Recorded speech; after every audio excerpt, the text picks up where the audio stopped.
ప్రేక్షకులందరికీ నమస్కారం అండి. ఈరోజు ఒక కొత్త టాపిక్ ఏంటంటే చాలా మందికి ఒక కన్ఫ్యూజన్ ఉంది. సార్, ఇంటికి సంబంధించిన గణితం మనం కడుతూ ఉంటాం కదా.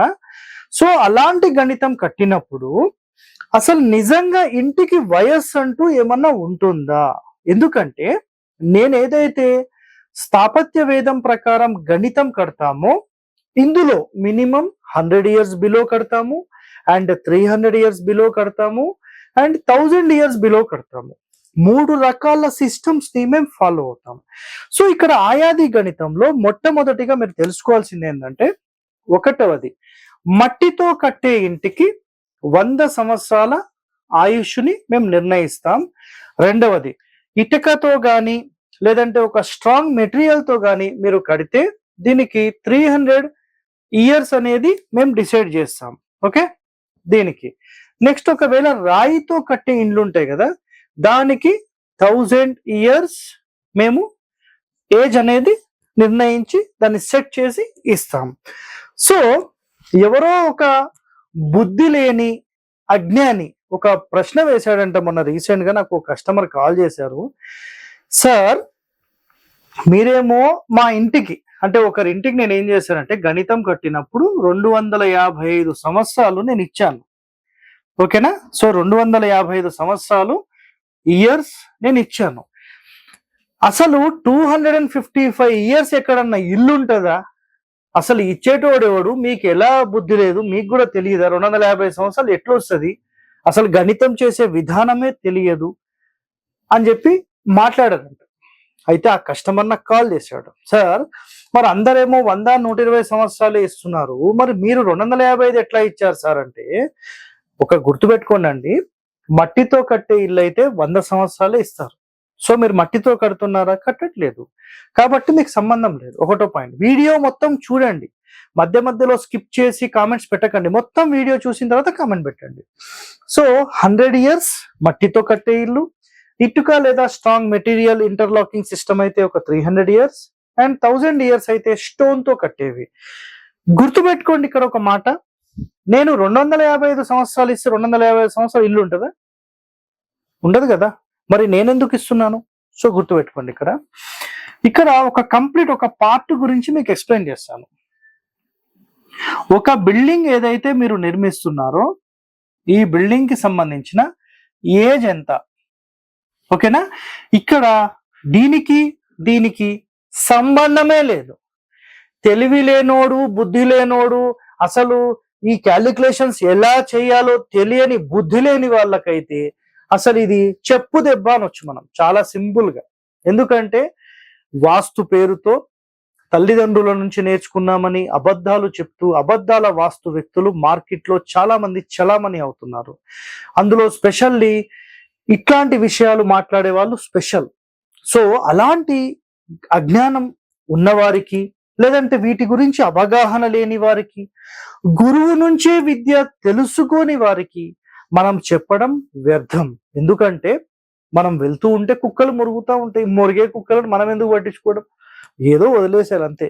సరే, సమాజంలో కొంతమందికి ఏదన్నా ప్రశ్న ఉంటుంది కాబట్టి నాకు ఒకళ్ళు అడిగారు. సో కాబట్టి ఈ ఎపిసోడ్ చేస్తున్నాను. అయితే ఇది అడిగి కూడా నాకు ఆల్మోస్ట్ 2 నెలలు అయిపోయింది. అయితే నాకు తిరిగి చాలా అలసిపోతున్నాను. కంప్లీట్ గా ఇంకా రెస్ట్ లో ఉందామని వచ్చి, సో అది కూడా ఆలోచన వచ్చి ఆల్రెడీ రాసి పెట్టుకున్నాను కాబట్టి ఈ పాయింట్ ఇక్కడ ఎక్స్ప్లెయిన్ చేస్తున్నాను. సో బిల్డింగ్ ఏజ్ అనేది నిర్ణయించేది నేను కాదండి. క్లియర్ ఒక మాట గుర్తుపెట్టుకోండి, బిల్డింగ్ ఏజ్ నిర్ణయించేది నేను కాదు, ఒక స్ట్రక్చరల్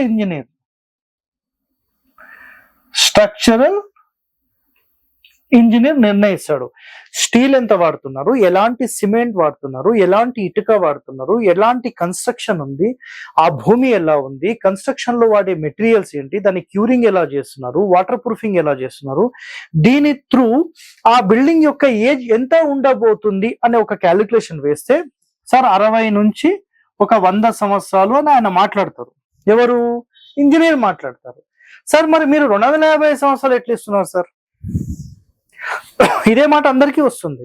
నేను చెప్తాను చూడండి, మీరు ఎప్పుడైతే ఒక గృహానికి సంబంధించిన నిర్ణయం తీసుకొని లోపలి కొలతలు కానీ బయటి కొలతలు కానీ ఏదైతే మీరు సెట్ చేస్తారో ఆ బిల్డింగ్ కి సంబంధించిన సోల్ ఎనర్జీ ఏదైతే ఉంటుందో నేను ఇచ్చేది దాని వయస్సు. నా పాయింట్ మీకు అర్థమైందా? ఒకవేళ ఈ ఇంజనీర్ 1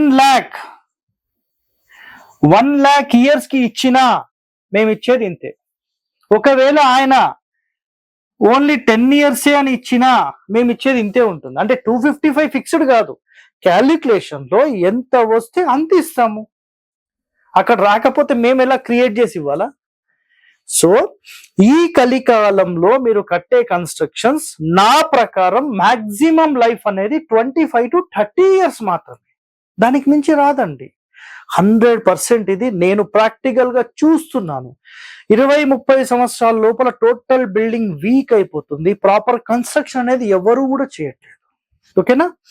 సో ఇక్కడ మేము 255 అన్నాం, 100 ఇవ్వచ్చు, 120 ఇవ్వచ్చు, 60 ఇవ్వచ్చు, 70 ఇవ్వచ్చు. సార్ మినిమం ఎంత రావాలి అని ప్రశ్నిస్తే, మీ ఇల్లు స్ట్రక్చరల్ ఇంజనీర్ 50 సంవత్సరాలు ఇచ్చారనుకోండి, మీకు 50 సంవత్సరాల ఏజ్ వస్తే చాలండి.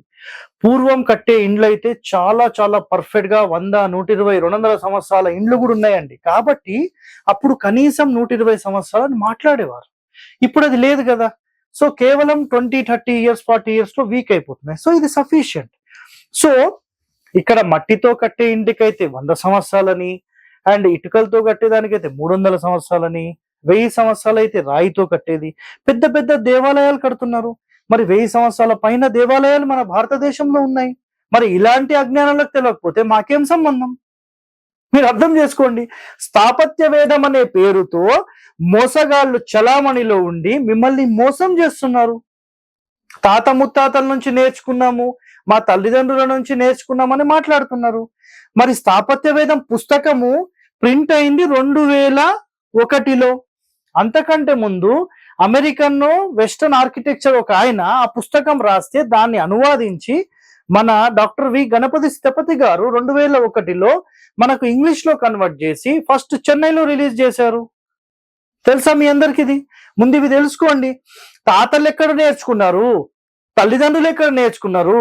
మీరు ఒకటి గుర్తుపెట్టుకోండి, అలాంటి వెధవలకు మీరు బుద్ధి చెప్పాలంటే 2021 అక్టోబర్ కంటే ముందు వాళ్ళు తాతలు గాని, ముత్తాతలు గాని, తల్లిదండ్రులు గాని, లేదంటే ఆ చెప్పే వ్యక్తి గాని ఎవరైనా ఒకరు మీకు కన్స్ట్రక్షన్ చేసిన బిల్డింగ్ ఉంటే లైవ్ గా మీ అందరినీ తీసుకెళ్లి చూపిమని చెప్పండి.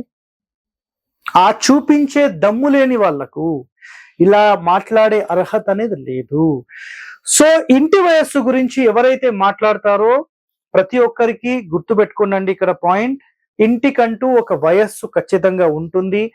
ఆ వయస్సు అంటే ఏంటి సార్ అని మళ్ళీ ప్రశ్నించే అవకాశాలు కూడా ఉన్నాయి. ఇక్కడ గుర్తుపెట్టుకోండి, మళ్ళీ క్లియర్ గా చెప్తున్నాను. మీరు ఏదైతే ఒక ఇంటి నిర్మాణం చేస్తున్నారో ఈ నిర్మాణానికి సంబంధించిన బిల్డింగ్ స్ట్రెంగ్త్ ఎన్ని సంవత్సరాలు ఉంటుంది అనేది ఇంజనీర్ చెప్తారు, మేం కాదు.